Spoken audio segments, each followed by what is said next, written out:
এই অমর, আসলে না তুই? এসো এসো, বসো এখানে, বলো। তারপর সব ঠিকঠাক? এই শুনলাম তোমার নাকি বিয়ে কাল, আজ তো লেখারে কেন?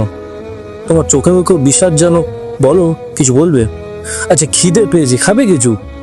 এই কে আছিস, একটু খাবার দে, 1 কাপ কড়া লিকার, 2টো মারি বিস্কুট। আচ্ছা, চারিপাশে কি সব শুনছি যেন? তোমার হবু বউকে দর্শন করে বাগানে ফেলে গিয়েছে 4 হায়না, সত্যি নাকি? তবে যাই বলো, দোষ তোমার বউয়েরই ছিল নিশ্চয়ই। নিশ্চয়ই হাঁটুর উপর অব্দি যাওয়া ছিল, ফর্সা পা, হালকা পেট, কিংবা পাতলা ফিনফিনে অন্তর্বাসের গাঢ় রং দেখে কোন পুরুষের পাশবিক সত্তা সুপ্ত থাকে বলো? কি বলছো? ও শাড়ি ছাড়া পড়তো না, তাও আবার পেট দেখে? তাহলে নিশ্চয়ই চোখের ইশারা বাজেছে গো, নয়তো আমাদের দেশে এরকম জঘন্যতম অপরাধ হতে পারে? আরে বাবা, ধর্ষণের চুতাতে কি হয়েছে? তাই বলে নালিশ করতে যেতে হবে ওই মাঝরাতে? বেচারা সারাদিন পরে একটু মদ মাংস নিয়ে সবে মাত্র আনন্দে বসেছিল, ধীরে তো সব করলো করি। কি যে করো না! এই অমর, এই তুমি ঠিক করে বসেছো, চাতে চিংড়িটা ঠিক চলে না বুঝলে? একটু কড়া তিতো খাওয়া অভ্যেস করো।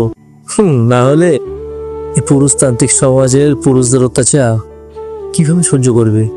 সব এত শুরু বাবা, এখনো বিচার হবে, হবে প্রতিবাদ, তারপর তারপর আবারও সব শান্ত হয়ে নতুন ফুলের বাগান হবে, একটা নতুন দুর্গাপুজো হবে, আবার হাজার হাজার টাকার মদ মাংস, আর তোমার মতো মেরুদণ্ডহীন কিছু পুরুষের বউ তো আছেই।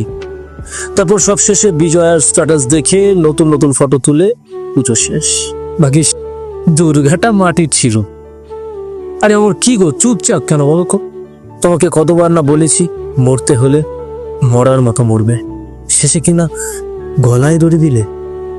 এই সমাজ, এই বিচার, এই হাজার হাজার অসুর সব আবার নেই গিলে তোমার মতো আদামরা মেনসের পুরুষত্ব, সম্মান, আদর, দরদ। অমর, অমর শুনছ? তোমার খালি নামটাই অমর, বাকি তো তুমি মরে গেছো কবে। এবারে তো বললে মরো, তবে পরের বার ফেরার সময় একটু পুরুষত্ব আর মেরুদণ্ড নিয়ে তো মনে করে। একমাত্র ওটার উপরই বোধ হয় জিএসটি নেই, তাই না?